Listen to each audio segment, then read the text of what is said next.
Genesis 31:17-32:12. Now Jacob heard that the sons of Laban were saying, Jacob has taken all that was our father's, and from what was our father's he has gained all this wealth. And Jacob saw that Laban did not regard him with favor as before. Then the Lord said to Jacob, Return to the land of your fathers and to your kindred, and I will be with you. So Jacob sent and called Rachel and Leah into the field where his flock was and said to them, I see that your father does not regard me with favor as he did before. But the God of my father has been with me.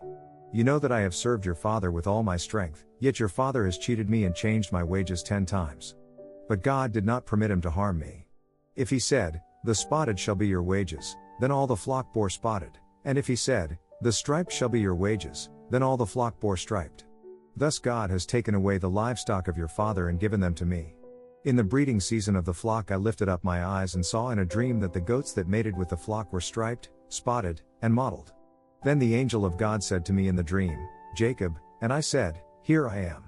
And he said, Lift up your eyes and see, all the goats that mate with the flock are striped, spotted, and mottled, for I have seen all that Laban is doing to you. I am the God of Bethel, where you anointed a pillar and made a vow to me. Now arise, go out from this land and return to the land of your kindred. Then Rachel and Leah answered and said to him, Is there any portion or inheritance left to us in our father's house?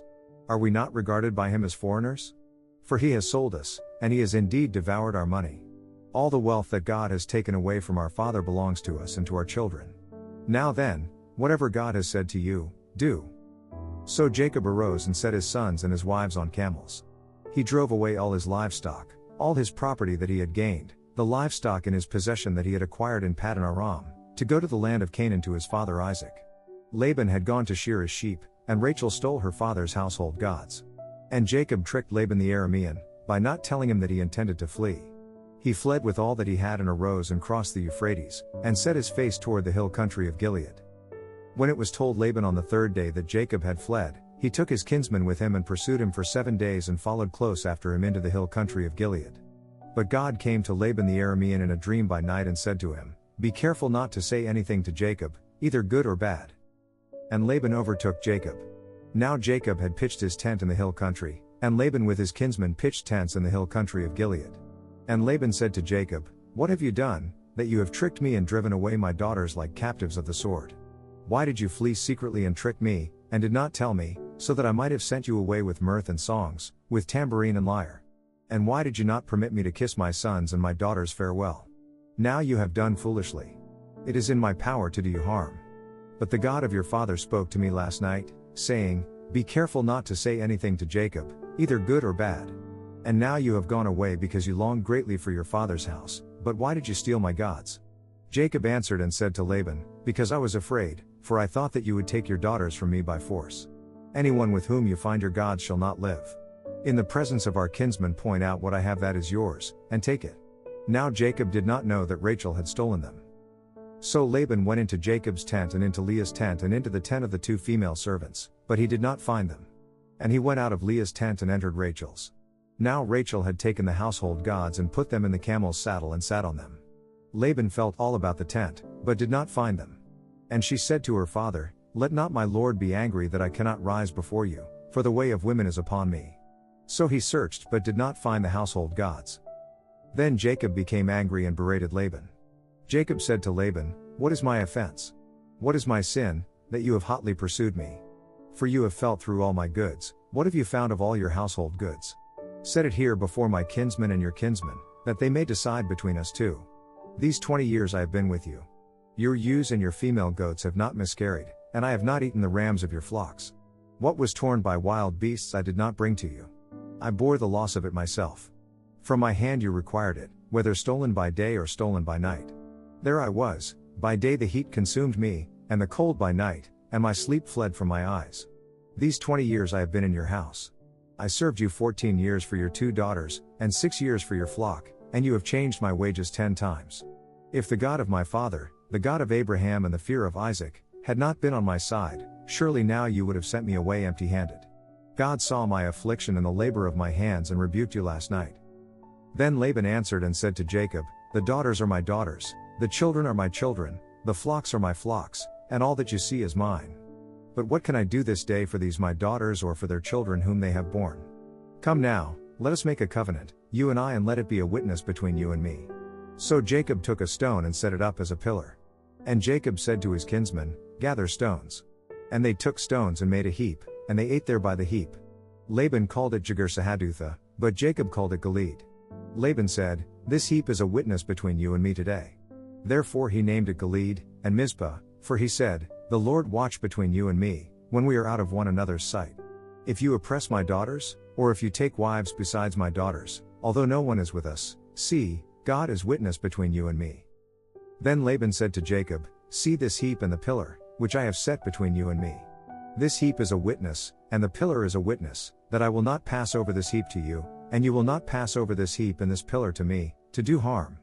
The God of Abraham and the God of Nahor, the God of their father, judge between us. So Jacob swore by the fear of his father Isaac, and Jacob offered a sacrifice in the hill country and called his kinsmen to eat bread.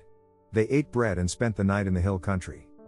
Early in the morning Laban arose and kissed his grandchildren and his daughters and blessed them. Then Laban departed and returned home. Jacob went on his way, and the angels of God met him. And when Jacob saw them he said, this is God's camp. So he called the name of that place Mahanaim. And Jacob sent messengers before him to Esau his brother in the land of Seir, the country of Edom, instructing them, thus you shall say to my lord Esau, thus says your servant Jacob, I have sojourned with Laban and stayed until now. I have oxen, donkeys, flocks, male servants, and female servants. I have sent to tell my lord, in order that I may find favor in your sight. And the messengers returned to Jacob, saying, we came to your brother Esau, and he is coming to meet you, and there are 400 men with him. Then Jacob was greatly afraid and distressed. He divided the people who were with him, and the flocks and herds and camels, into 2 camps, thinking, if Esau comes to the one camp and attacks it, then the camp that is left will escape.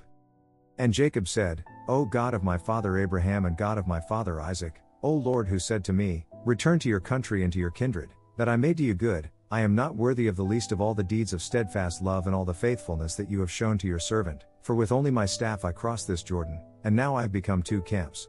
Please deliver me from the hand of my brother, from the hand of Esau, for I fear him, that he may come and attack me, the mothers with the children. But you said, I will surely do you good, and make your offspring as the sand of the sea, which cannot be numbered for multitude. Matthew 10:24-11-6. A disciple is not above his teacher, nor a servant above his master. It is enough for the disciple to be like his teacher, and the servant like his master. If they have called the master of the house Beelzebul, how much more will they malign those of his household? So have no fear of them, for nothing is covered that will not be revealed, or hidden that will not be known. What I tell you in the dark, say in the light, and what you hear whispered, proclaim on the housetops. And do not fear those who kill the body but cannot kill the soul. Rather fear him who can destroy both soul and body in hell. Are not 2 sparrows sold for a penny? And not one of them will fall to the ground apart from your Father. But even the hairs of your head are all numbered. Fear not, therefore, you are of more value than many sparrows. So everyone who acknowledges me before men, I also will acknowledge before my Father who is in heaven, but whoever denies me before men, I also will deny before my Father who is in heaven. Do not think that I have come to bring peace to the earth. I have not come to bring peace, but a sword. For I have come to set a man against his father, and a daughter against her mother, and a daughter-in-law against her mother-in-law. And a person's enemies will be those of his own household. Whoever loves father or mother more than me is not worthy of me, and whoever loves son or daughter more than me is not worthy of me. And whoever does not take his cross and follow me is not worthy of me. Whoever finds his life will lose it, and whoever loses his life for my sake will find it. Whoever receives you receives me, and whoever receives me receives him who sent me. The one who receives a prophet because he is a prophet will receive a prophet's reward, and the one who receives a righteous person because he is a righteous person will receive a righteous person's reward. And whoever gives one of these little ones even a cup of cold water because he is a disciple, truly, I say to you, he will by no means lose his reward. When Jesus had finished instructing his 12 disciples, he went on from there to teach and preach in their cities. Now when John heard in prison about the deeds of the Christ, he sent word by his disciples and said to him, Are you the one who is to come, or shall we look for another? And Jesus answered them, Go and tell John what you hear and see, the blind receive their sight and the lame walk, lepers are cleansed and the deaf hear, and the dead are raised up, and the poor have good news preached to them. And blessed is the one who is not offended by me. Psalm 13. To the choirmaster. A psalm of David. How long, O Lord? Will you forget me forever? How long will you hide your face from me? How long must I take counsel in my soul, and have sorrow in my heart all the day? How long shall my enemy be exalted over me? Consider and answer me, O Lord my God. Light up my eyes, lest I sleep the sleep of death. Lest my enemy say, I have prevailed over him. Lest my foes rejoice because I am shaken. But I have trusted in your steadfast love. My heart shall rejoice in your salvation. I will sing to the Lord, because he has dealt bountifully with me. Proverbs 3:16-18. Long life is in her right hand, in her left hand are riches and honor. Her ways are ways of pleasantness, and all her paths are peace. She is a tree of life to those who lay hold of her, those who hold her fast are called blessed.